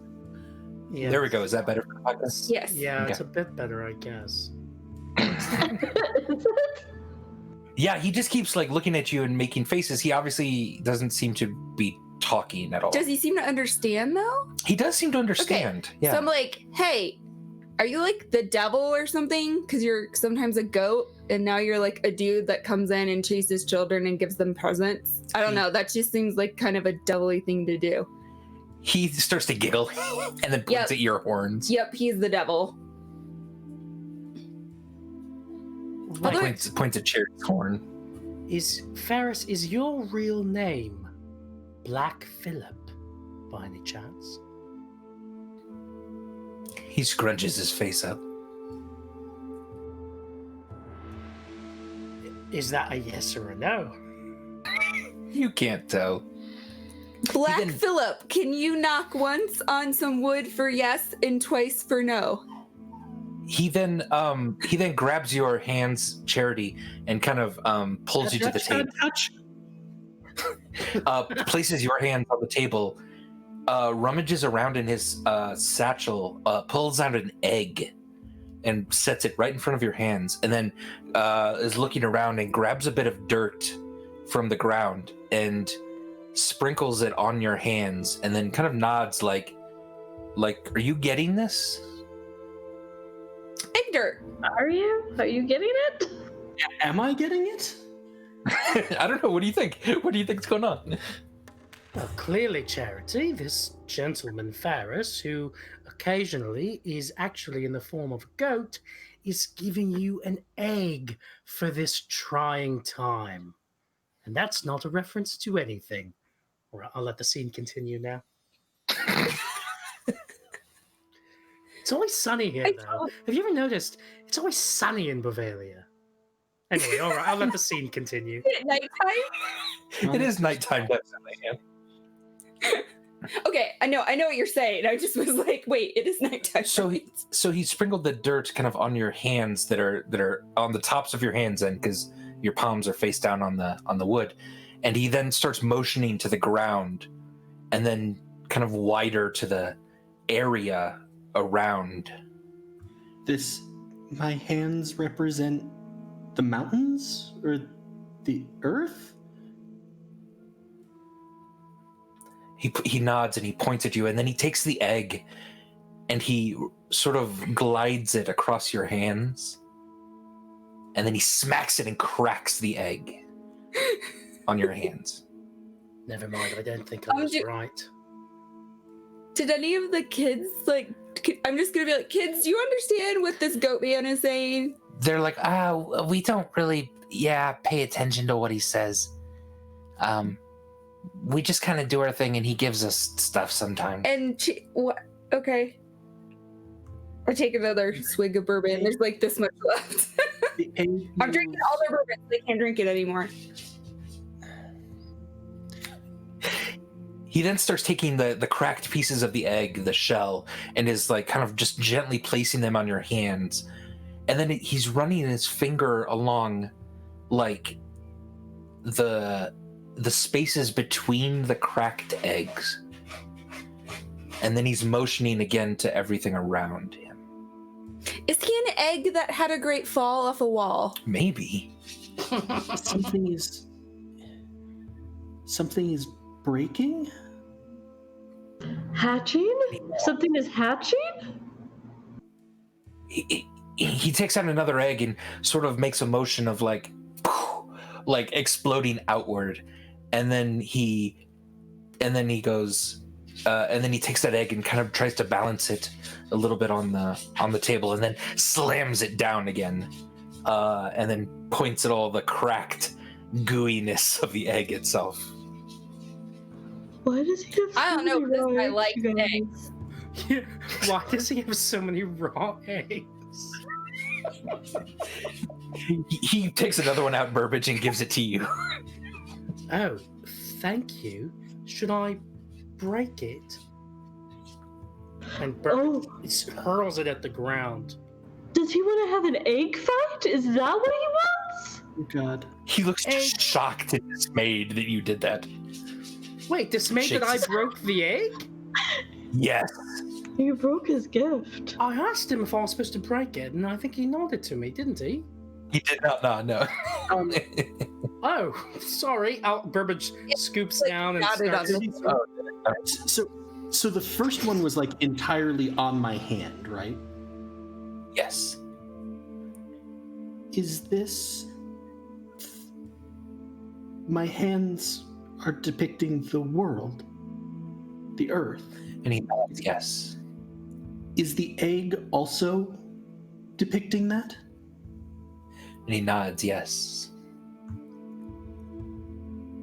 Is this, the smashing, what's happening right now? And he's nodding, yes. And is what you want that smashing? Or, and I'm gonna pass my other hand like over the one where all the pieces of the first egg are and cast mending? Or do you want us... So the egg starts to kind of... His eyes are wide and bright and joyful all of a sudden, and he sees you very carefully piece the egg kind of back together, and he's nodding then very slowly, and he puts his hands on your hands, and then he grabs them again, and he's trying to lead you outside. I guess we're going this way now. I'm gonna go with you because I don't really trust this goat man. Also, hey goat man, what happens if we shut the door? He's already outside at this point. I'm gonna shut the door. Hey, I'm sorry, wait, did you say you're going to shut the door? Stormbringer said it really quietly. She's planning. I know, but I heard it. Is Stormbringer going to untie the rope? Okay. Not yet. Cool. So you all rush out? Is everyone going? yeah, I guess. Can I? The children as well? Oh, I don't know. We're not playing the children. No, I mean the children as well. I'm telling you, yeah, they do. So when we got outside, I'm like, "Hey, Ferris, have you ever been a ram?" As he's kind of running through the snow, you see him kind of then stop, and he pauses, and he's holding Charity's hand still, and he kind of thinks for a second, and then he turns into a ram in front of you, a small ram. Ferris, is that you? Is this the Ferris that horrible god-like DM killed long ago? I don't remember how you died, but he killed you, I'm sure. Ferris didn't actually die. Ferris got caved. I don't think Ferris did die. Okay, Ferris, do you want to go ram-bowling? He looks very confused. And one of the kids says, we named him Ferris. After one of the forgotten stories. Was it about ram bowling? And a kick-ass tiefling that would ride a ram around? It was about a tiefling, yeah. With spirit guardians, and they would knock people down. She had her ancestors there to protect her. Yeah. That's where we named him. Because he looks like that sometimes. Well, interesting. Hey, Ferris. What are the forgotten stories? You said that like that has any sort of meaning at all, child, and I don't think it does. But I know you're really short, so it's kind of hard to figure things out. The forgotten stories. Sometimes they're stories of forgotten people. People that you don't remember anymore. It's weird because Ponway let me read some of those, and I just remembered one of them about a big goat named Ferris. I think it was a ram. I don't know what a ram is. Like a goat. It's like a huge goat. It's like a goat except big. It's like if I was a goat with horns. It's like if you were a sheep. Okay. No, a goat. So much wool. Sheep are different than goats. I know you're only 3, but come on. So Charity is now going to look at Ferris, who is in the form of a small ray, and be like, Yeah. we can probably safely keep going, and it's going to take them a little while to figure that out. So he starts galloping ahead of you guys, and you have to kind of run to catch up and keep up with him. And he goes to the tree line on the far side of this field that is now covered in about an inch of snow since it's been snowing. All those nice yellow sort of flowers that had been peeking up are now just sort of covered again, and he runs to a place behind kind of a boulder in an outcropping of these trees that is now releasing a decent amount of steam, and he runs up sort of on top of the boulder and is looking down behind it. Do you want to follow and look behind it as well? I will. All right. I get out my sword though, really Okay. quick. Get out your sword.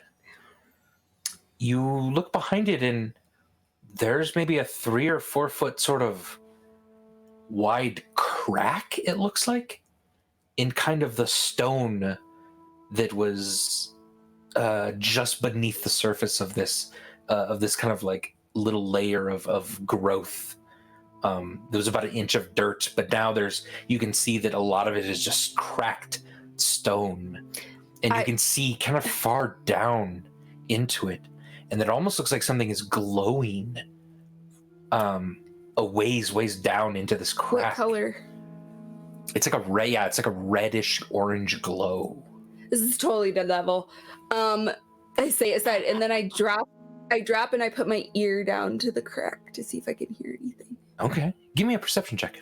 You give me a perception. I am going to roll for you perception check. You are perception check. On roll 20 at the moment. No, because it's being a bitch.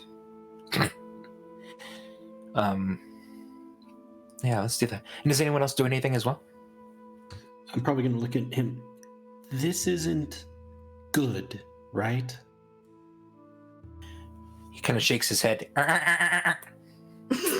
It shouldn't be this way.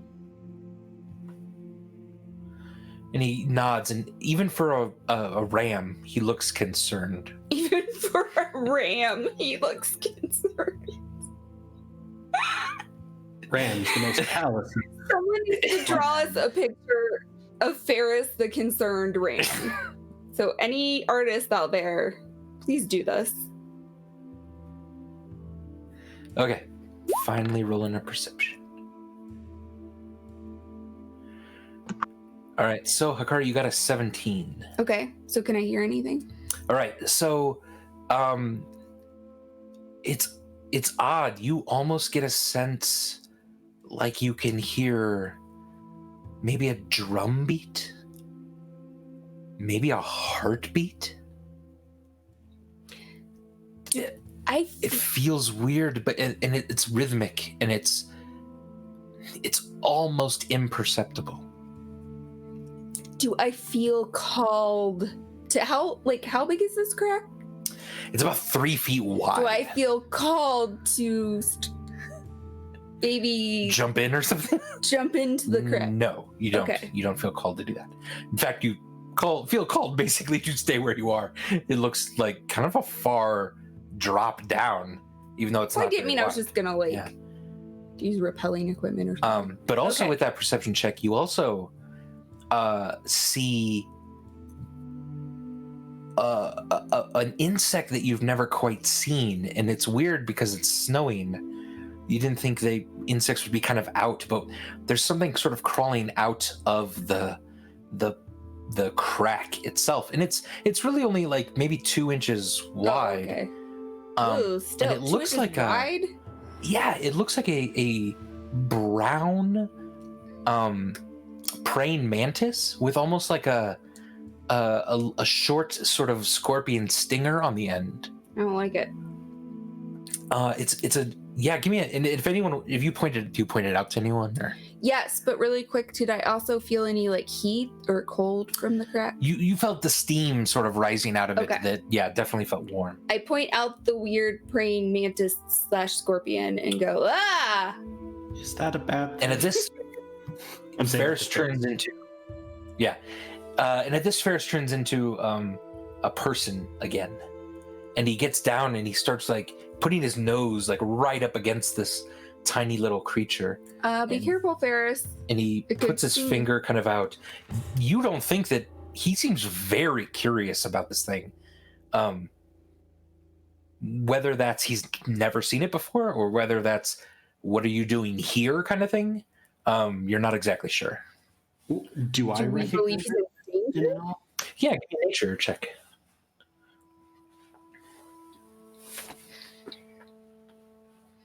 Working on it. My roll 20 is also not super happy.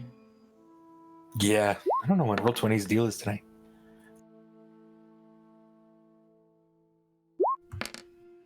14. 14. So 14, yeah, you've never seen this creature. I mean, it just looks like kind of pieces of other creatures. But the coloring is so distinct that with a 14, you could say that it's a bug that you think generally lives underground. That's about it. Yeah.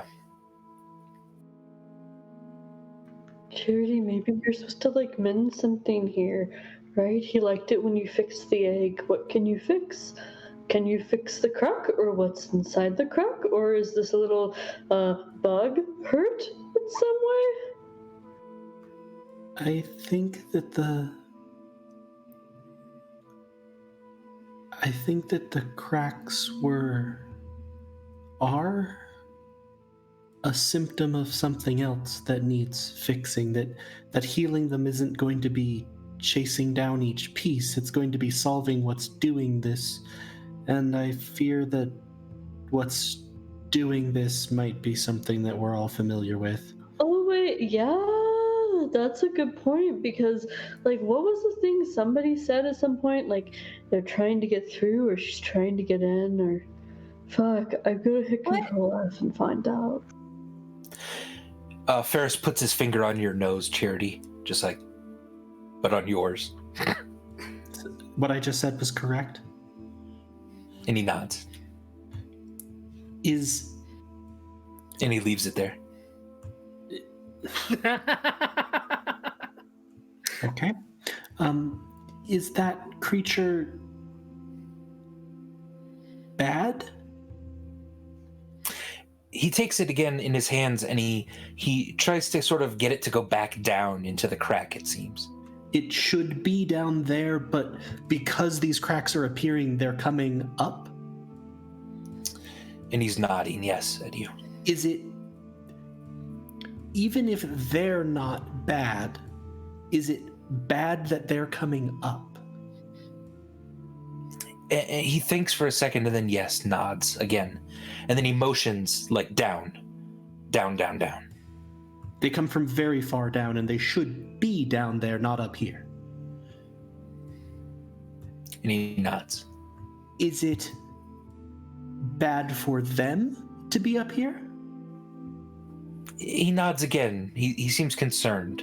Then. Is it bad for... He's trying to shoo it back down. Is it bad for us that they're up here? And he nods again. And then he kind of takes his hands close at first and then brings them far apart. And then nods. We should be far away from these things.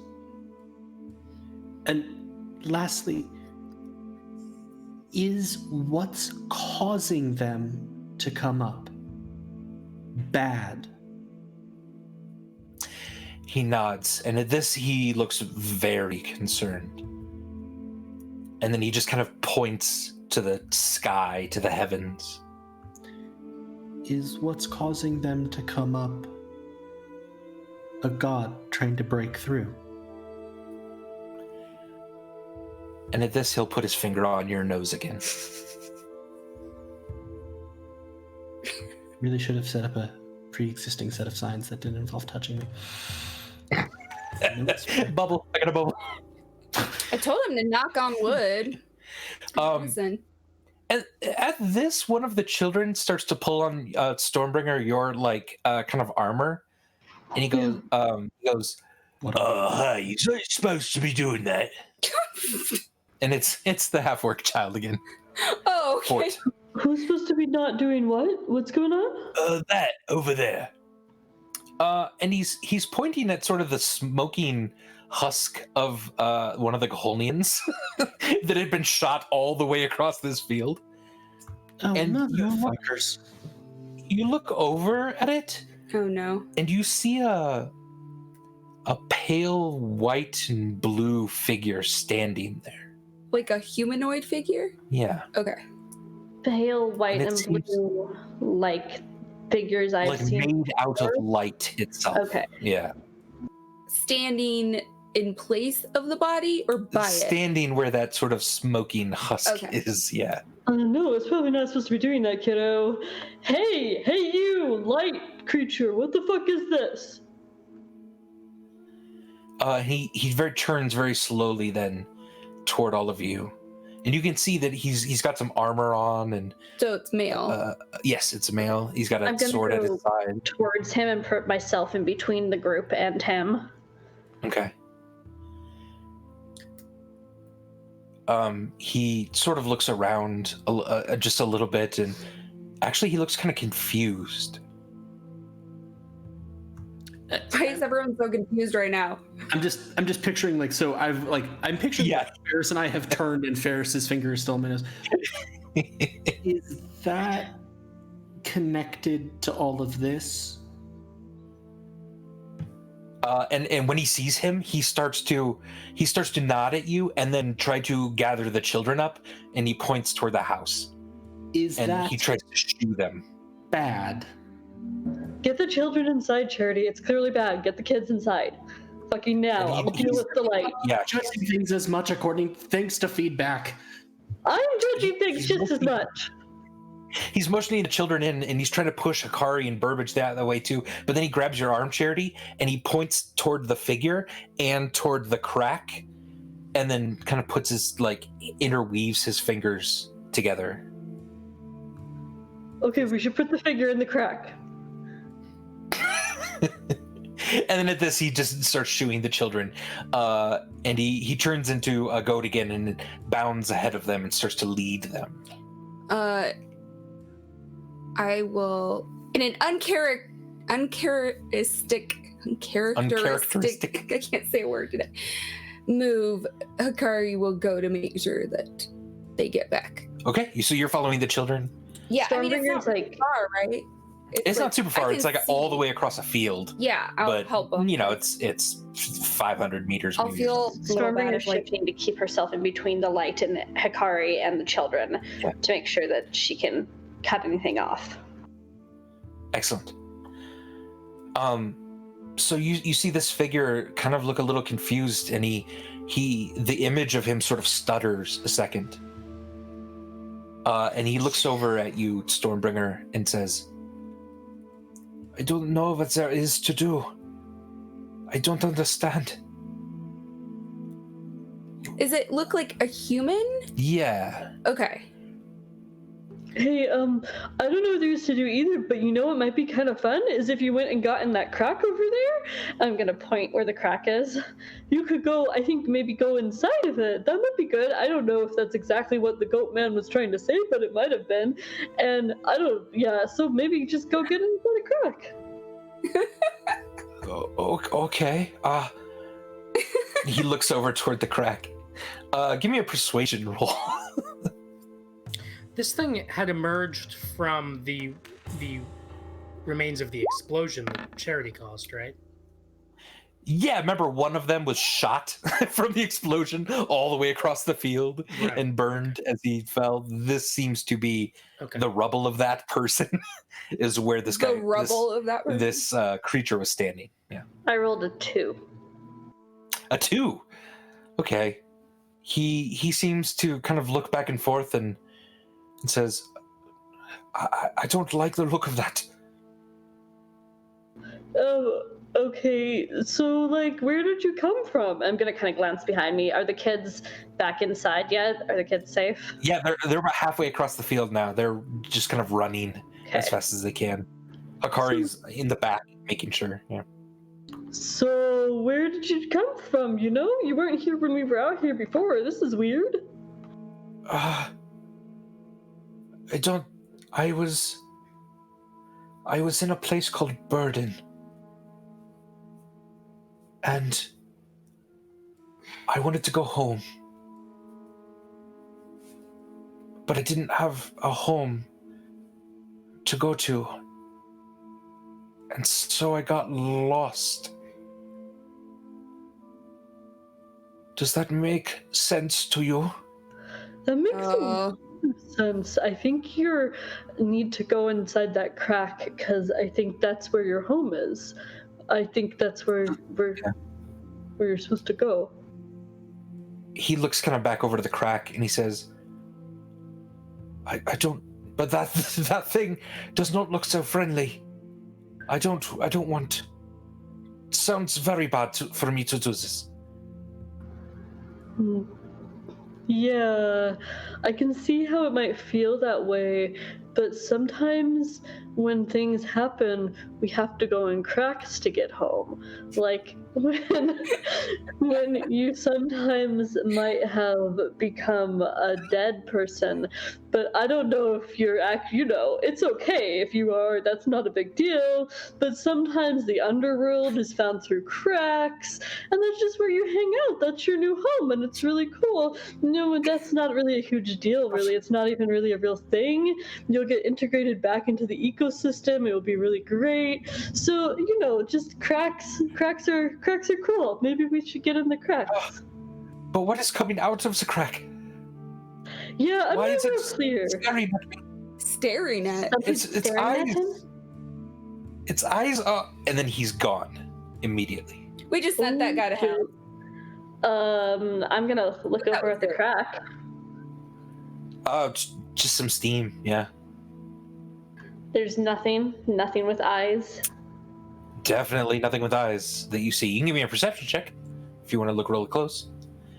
And then Burbage, something out of the corner of your eye catches as well, and you see 4 other sort of lights much closer to the cabin around where that crater is have now appeared. Are we in the cabin yet? You guys have gotten to the cabin, yes. But like 4 lights just came up 4 lights, yeah, out of just the came up. what was the crater? Where? Out of the crater they Charity caused. Oh yeah, by- okay, yeah. or they caused. But really. do I see the lights since I'm right You there? do, yeah. Okay, sorry. Go ahead. Yep. I was just curious. So who sees the lights? You were saying Charity or Burbage? Burbage saw it, yeah. But so this figure that Stormbringer was talking to has vanished. Has vanished completely, yeah. Almost mid-sentence, yeah. Yeah. And seemed not real happy about what he was seeing in the lead up to that. Yes. Definitely true. And also the steam coming out of the crack in the ground, that's where it's coming out of, right? Yeah. Yep. Is it reminiscent of the steam that we saw coming out of like the ocean when we were finding the cave to go find Israk? I mean, similar, sure. It's kind of similar steam. Yeah. Because steam is kind of similar, or because it's like There's not, actually- yeah, you don't see any like distinguishing characteristics that make it similar, yeah. Okay. So I rolled a 9 for perception on looking at the crack real hard to see if I could see something with eyes. Just steam, yeah. You just, can't see anything else. And do I see the lights pop up by the cabin, or? Right, if you look back to Burbage, you can follow his gaze, and those lights have, popped back over there. So since I'm right there, what do I see?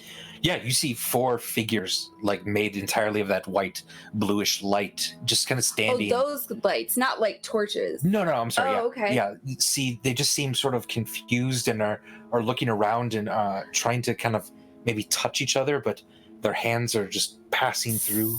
So, up, right? Right, that's what you're starting to I imagine. was not getting that at all for some reason until right then. I'm going to get the kids inside and the goat guy. Sure. And then I'm gonna walk over to kind of where they are, but like have my sword and Okay. like, and I'm gonna be like, hey, did anyone confused about where they are? You hear one of them. What is this world that I do not remember? Well, you're lucky because it just so happens I am your tour guide, and we need to get the fuck away from this cabin. So let's take a walk right over here to this beautiful natural occurrence. Hot springs. This is the first stop on your hot springs that you can relax in. Thank you. I was looking for something that couldn't quite. This is the first. We're not hearing this. Yeah, we didn't hear that. What did you say, Darcy? Oh, can you hear me? Yeah. Yeah. Can you hear me? Okay. Yes. I was saying. Okay, what was the last thing you heard? This is the first stop. Oh, okay. So this is the first stop on your tour of this beautiful vacation that you have won. Ha ha ha! You were all drugged, and your friends and family decided to reward you because you're hardworking soldiers that don't do anything bad to kids at all. And so first, let's go to these hot springs. Let's go, guys. So, and I will give you say a persuasion. I will say that Burbage has pointed out these four figures to Charity and Stormbringer, and is, I mean, I think we're all confused by what the fuck happened with this guy who just said, like, I was in burden and I wanted to go home. And side note, y'all should know that Dom and Dragons, the Myriad, takes place in the same world as the Fates of Rin. And apropos of nothing, you should go listen to Dom and Dragons for not at all more information about that figure who was in burden. But yeah, Burbage is heading. How big is this field? Like 400, 500 meters maybe to the cabin. How does Meters though? A couple Like, football fields. okay. Sorry, I have trouble with meters. That would be like 5 football fields. That would be more than 5 football fields. A meter is bigger than a yard. That's what I was thinking. Yeah. Let's say 300 yards. How long is it going 3 to football take fields. us to cross this field to get over to these four figures? A little bit. I mean, just like a couple minutes if you run. Are they coming with me? And actually, though? I need to plug my computer in. I forgot real quick. Hold on. All right. Quick, solve the puzzle while the DM's distracted. I think we just need to shove them in the cracks, right? I'm not actually sure that that's what Ferris was going for. I don't know what he was going for, though, so I just want to shove them in the cracks. Fair. He did this. All right. So, are they coming with me at all? Like, I'm kind of starting to head back that way. Are they coming with me? A couple of them seem to. Yeah, a couple of them seem to be heading with you in your direction, and then one of them sort of pipes up, We're not going to follow a demon like you. Did you not hear my song at the beginning? I did not hear a song. Yeah. I don't know where you're from, but demon is not the most PC term around here. I'm from Gaholnia, Of course you are.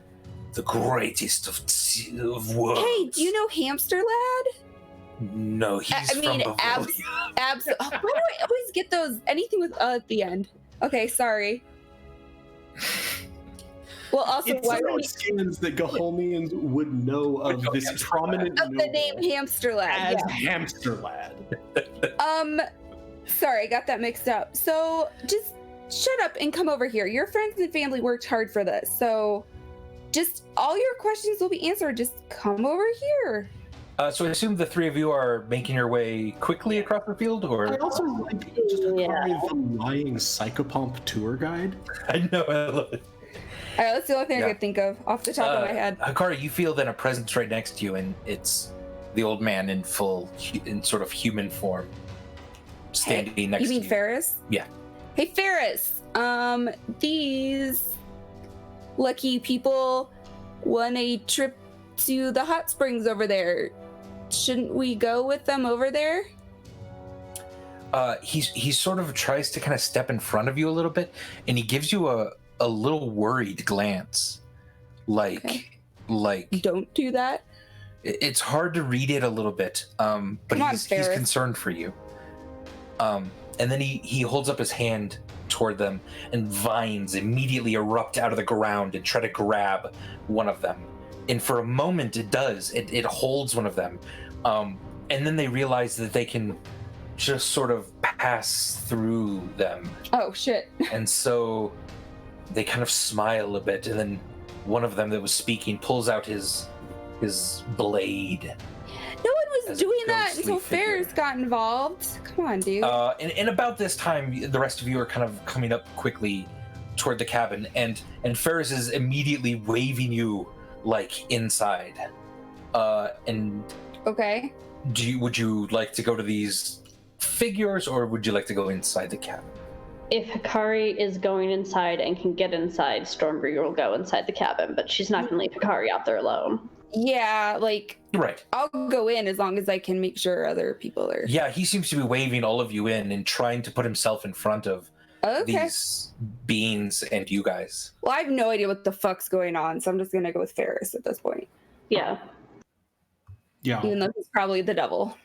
I'll be heading inside then. Okay. Yeah, Burbage will go in and he'll say, Ferris, you're a real helpful goat, aren't you? Also, later on, can you turn into like a bull or a mule or a Bueller? A Bueller? Bueller? All right, I got it in. We can progress with the episode. What? Because Ferris. I know. Your catchphrase this episode. We can progress with the episode. We can proceed with the scene now. It's fine. It's fine. It's fine. Ed Seed. That was great. He as all of you then come inside, the children seem very worried. They've been able to tell his mood. And whenever he becomes very serious, and whenever he becomes like get inside, the children know there is a lot of danger here. So he comes rushing in after you, and he immediately goes to the kids and is trying to like calm them down and stuff. And Stormbreaker and Hikari, he's left the door open, and you see 4 figures approaching that front door, blades drawn. I'm gonna yell, Ferris, do we need to close the door? You yell at that, and he seems like he's trying to decide something, like he's weighing choices, and he seems unsure. Okay. So these spectral figures are approaching. Yeah. Everybody's inside, right? Yeah, Everybody's inside the cabin. I'm gonna shut the door. Yeah, I was. Let's see what happens. Go It's ahead. tied to that, like, how do you want to shut it? It's tied Can I to like Untie it? Yeah. yeah, it didn't take long. Yeah, give me a dexterity check real quick. See how fast you can untie it. As this is happening, Yeah. I'm actually going to change into angel form. Okay. And Funny. I want to know what I see, Okay. because I can see into like the ethereal plane. Yeah. Oh, that's cool. Yeah. Interesting. Okay. Yeah. As your eyes become sort of angel form Charity, and you look back out, as Stormbreaker's trying to untie the door, you see these 4 creatures, and then you see as if tiny black threads from each joint in their body sort of sweeping up into the sky, Like puppet strings? almost as if Okay. they're puppet strings, black energy, Ugh. something that feels very menacing to you. Does it feel like those strings are a part of their forms or have been added to them? Give me an insight check for that. Because that's you kind of, trying to feel, kind of connect a little bit with what you think I they wasn't should. trying to cast that spell, sorry. I misclicked. Okay. I've got like a huge amount of lag. And what was the dexterity check for Stormbringer? 20. 20. Yeah. You were very quickly able to pop one of the knots out of this thing, immediately loose the rope, and you're closing the door, I assume? Yeah. Okay. 17 insight. And a 17 for Charity. All right. With the 17, you feel that you feel that these are almost just regular undead spirits, ghosts. But those black lines are something that is added to them, and that feels wrong to you, if that makes sense. Stormbringer, you immediately shut the door. You hear Ferris then like suck in air, like he's holding his breath for a second, like he like almost a gasp, but more trying to just breathe and get air in for the moment. Maybe he just doesn't like little spaces. Oh no. Maybe he's just claustrophobic. Yeah, that's it. Did the music just stop for everyone else? It did. Oh, okay. Sorry, this is like it cut off real quick. And then everyone braces for a moment. You all even draw your weapons because at any moment those things are just going to phase through the wall at you. But they don't. And you try to peek outside the window and just black. Just darkness. You don't even see their ghostly light anymore. It's weird though, you don't see the moonlight anymore either. We've been transported somewhere else. Do we see anything anymore? Give me a perception check.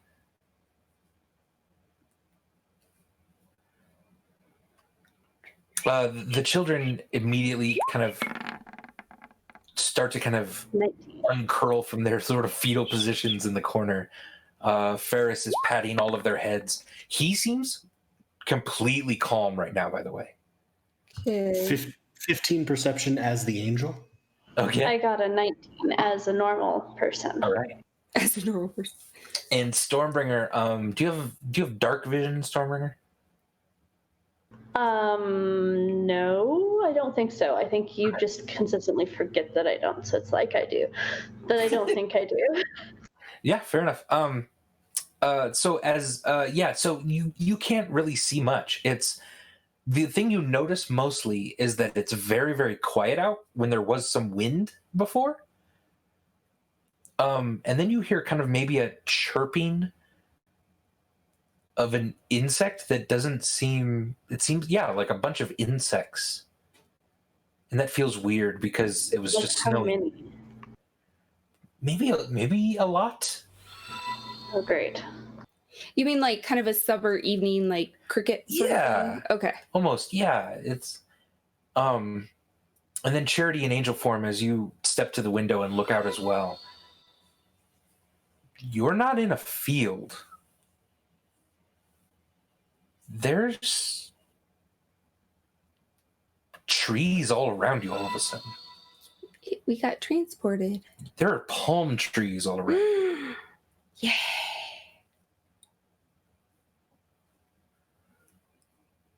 And that's weird. I feel like the angel, this like perfect sort of beautiful visage of the angel, just gets Charity's very resigned. Wow. Harry's in the background singing, "If you like pina coladas." Charity's gonna sort of get Ferris's attention and like point to the back of his now massive hand, Mm-hmm. and then point to somewhere very like on the other end of his hand, and sort of like indicate this space. Far away now? He casually then strolls over to the door, just opens it up, nodding at you as you do that gesture. And you just feel a whoosh of warm, hot air, night air. And as the doors open, you can hear the sounds of a very alive jungle in front of you. Oh, guys, are we in Narnia? Maybe. Charity's going to sort of fold himself very carefully through the door. And then Chip comes up. I think that's probably why we don't shut the door. 10-foot tall. And I think we're going to end there tonight, ladies and I'm sorry, what'd you say? The 10-foot tall angel next to this tiny child just sort of slowly nods. Hey, I mean, it's better than an iceberg, at least. Yes. Continues nodding. Much better. That's awesome. All right, that's fun, interesting, scary. Yeah, so we're gonna deal with that next time on Goats and Dragons, which is gonna be in 2 weeks. Because next week I believe is gonna be Tier again, next Friday. And also don't forget, probably we'll see, we'll do something maybe Friday. And also Wednesdays, right now we're playtesting our sci-fi RPG called Adventures in the Void, which is wild and crazy and fun. And there are bear people with robotic arms that are hugging people to death, and it's awesome. What? Yeah. Thursday night is That Spire, sounds insane. which is awesome. Which Elise is jamming that. And hey, if you just want to join our shenanigans when we're not streaming, we also do a lot of like kind of in-house streaming on Discord, where we just sort of play a game or like get together and play board games online. And if you want to get involved in that, please !Discord in the chat. And you can come on in and join us for that. Yeah, don't forget to check out our podcasts. And that's awesome. Yeah. So from all of us, I'm sorry, was there more? I was going to say, yes, check out our podcast. Check out our campaign, Dom and Dragons, with Dominic Monaghan from Lord of the Rings and Lost. We play with him. It's awesome. That's in our Goats and Dragons feed. Thank you to Loomergaden. Sorry, Loomergaden in the Twitch chat for gifting a bunch of subs and for giving us a follow. Really appreciate it. Please join us in our Discord, like Andy said. !Discord will give you the link. And yeah, thanks for tuning in, everybody. It's so fun to be back playing our characters. And I forgot to do this at the beginning. Not only did Sam Winnie compose that amazing theme music Brilliant. for our opening tonight, but he also sculpted this little guy for me. That's That's awesome. It's a Burbage. Burbage Kemp, and it is the most adorable thing ever, and I love it. It's even got the streak of silver hair that he got from a particular thing that I won't spoil for anybody who might still be listening to season 1. If you go check out our YouTube archive of Tier, you can also, of Goats. Did I do that on Tier? Did I do that on Dom and Dragons? I can't remember. I did it on Tier. Tier, where I showed off the macaque. The macaque as well. Yeah. A macaque sculpture? Yeah. Did you not see it? No, I didn't see it's it. brilliant. We'll have to show you. Yeah, it's Sam. Sam is wow. Awesome. Yeah. Thank you guys so awesome. much. Yeah, for the art in general, for the sculptures. Oh my gosh. Like our fans, people we work with, are just so amazingly talented. And honestly, it means so much to us that we could inspire any sort of creativity with our fun, wacky stories of family. Yeah, it's awesome. It makes our day. It does. So, hey, from all of us on Goats and Dragons, we wish you an excellent evening. Stay safe. We love you so much. Take care. Good night. Bye. Carolicious. Everybody, we love So you. pernicious. Bye-bye. Bye.